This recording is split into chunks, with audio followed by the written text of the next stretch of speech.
நான் பொறந்தோனியுமே என் அம்மா இறந்துட்டாங்களாம். என் அப்பாவும் எனக்கு விவரம் தெரியாத வயசுக்கு முன்னாடியே அவரும் இறந்திருக்காரு. என் பாட்டி தான் என்ன வளர்த்துருக்காங்க. என்னோட அம்மாவோட அம்மா. சொந்தம் பந்தம் அப்படின்னு சொல்லிக்கிற அளவுக்கு யாருமே எனக்கு பெருசா இல்ல. எல்லாமே எனக்கு பாட்டி தான். நான் அப்போ 10th படிச்சுட்டு இருந்தேன். அப்போ பாட்டியுமே உடம்பு சரியில்லாம இறந்துட்டாங்க. சின்ன வயசுல இருந்தே பல விஷயத்துக்காக ஏங்கியிருக்கேன். ரொம்பவே வாழ்க்கையில கஷ்டப்பட்டேன். எல்லாருமே அவங்கவுங்க பேரண்ட்ஸோட இருக்கும்போது நமக்கு மட்டும் நம்மளுக்கு பேரண்ட்ஸ் இல்லையே அப்படின்னு பல நேரங்கள்ல யோசிச்சு அழுவேன். என் பாட்டி எனக்கு எல்லாமுமா இருந்து நல்லா பாத்துக்கிட்டாங்க. அவங்களும் ஒரு கட்டத்துல இல்ல அப்படிங்கும்போது இந்த உலகமே ஸ்தம்பித்து போச்சு. அடுத்த கட்டமா நம்ம என்ன பண்ண போறோம் அப்படின்னு தெரியாம திக்கு தெரியாம தடுமாறி போயிட்டேன் இந்த வாழ்க்கையில. அங்க இருக்கிறவங்க சில நல்ல உள்ளங்களால ஹாஸ்டல்ல தங்கி நான் படிச்சேன். அங்க படிச்சுட்டு இருக்கும்போது என்ன மாதிரியே ஒரு கஷ்டப்படுற ஒரு ஆள் அவரு எனக்கு வாழ்க்கை கொடுக்குற அப்படின்னு சொல்லி வந்தாரு. ஆனா ரொம்ப ரொம்ப நல்லவர். எனக்கு அம்மா அப்பா இந்த உலகத்துல எத்தனை உறவுகளுக்கு நான் ஏங்கி இருக்கணும் அத்தனை உறவுகளா என்ன அவ்வளவு நல்லா பாத்துக்கிட்டாரு. அவரை கல்யாணம் பண்ணதுக்கு அப்புறம் நான் பட்ட கஷ்டம் எல்லாத்தையும் மறந்து நான் ரொம்ப சந்தோஷமான ஒரு வாழ்க்கையை வாழ்ந்தேன். எனக்கு தேவையான துணிமணி நகைகள் எனக்கு இருப்பிடம்னு எல்லாமே கொடுத்தாரு. போதும் போதுங்கிற அளவுக்கு கொடுத்தாரு. அந்த டைம்ல 9 மாசம் கர்ப்பமா இருந்தேன். ஈவினிங் டைம்ல கடைக்கு போலாம் அப்படின்னு சொல்லிட்டு கடைக்கு போனோம். என் ஹஸ்பண்டுக்கு எப்பவுமே என் தலையில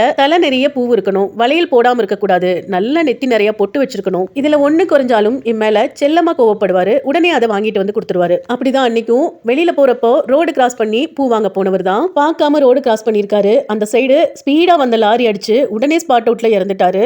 என் கண்ணு முன்னாடியே என் கணவர் துடிச்சு சாகிறத கண்ணால பார்த்து என்னால அதிலிருந்து மீண்டெல்லாம் வெளியிலே வர முடியல. அன்பான கணவர், அக்கறையான கணவர், எல்லாமுமா இருந்தவரு அப்போ அந்த நேரத்துல என்னை விட்டு கொஞ்சம் கொஞ்சமா பிரிய போறாரு அப்படின்னு நினைக்கும் போதே என் மனசே வெடிச்சு சுக்கு நூறாயிருச்சு. அந்த இடத்துலயே மயங்கி விழுந்துட்டேன். அதுக்கப்புறம் என்ன நடந்துச்சுன்னு எனக்கு தெரியல. கண்ணு முழிச்சு பார்க்கும்போது எனக்கு ஒரு ஆண் குழந்தை பிறந்திருந்துச்சு. என் ஹஸ்பண்ட் எல்லாம் அடக்கம் பண்ணிட்டோம், உனக்கு கான்சியஸ் இல்லாம நீ கோமாக்கு போயிட்டமா, அதனால நாங்களே எல்லா காரியமுமே பண்ணிட்டோம்னு ஹாஸ்பிட்டல்ல சொன்னாங்க. குழந்தையுமே அந்த டேட்டுக்கு முன்னாடியே பிறந்துருச்சு. குழந்தையுமே இன்குபேட்டர்ல தான் வச்சிருந்தாங்க. கண்ணு முழிச்சு பார்த்தேன். என்னோட குழந்தையோட முகத்தை தான் பார்த்தேன். அந்த குழந்தை பிறந்த சந்தோஷம் கொஞ்சம் கூட எனக்கு இல்லவே இல்ல. என் கணவர் இல்ல அப்படிங்கிற ஒரு வழிதான் எனக்கு பெரிய வழியா இருந்துச்சு. சொல்ல போனா இன்னுமே அந்த அதிர்ச்சியிலிருந்து நான் மீண்டே வரல. என் குழந்தைக்கு இப்போ 6 வயசாச்சு. என் கணவர் இருந்த இடத்துல அந்த குழந்தைய வச்சு பாக்குறேன். அவரே எனக்கு குழந்தையா பிறந்திருக்காரு அப்படின்னு நினைக்கிறேன். ஆனாலும் இயல்பு வாழ்க்கைக்கு வர முடியல. நல்லா சாப்பிட்டு நல்லா தூங்கி வருஷங்கள் பல ஓடி போச்சு. பாசம் காமிக்க வேண்டிய வயசுல அம்மா அப்பா இல்ல. பெரிய பொண்ணாயி நல்லது எது கெட்டது எதுன்னு சொல்லி கொடுக்கறதுக்கு முன்னாடியே பாட்டியும் இல்ல. இனி நம்மளோட சோதனைய காலம் எல்லாம் முடிஞ்சு நம்ம கணவரோட சந்தோஷமா வாழலாம் அப்படின்னு நினைச்சிட்டு இருக்கும்போது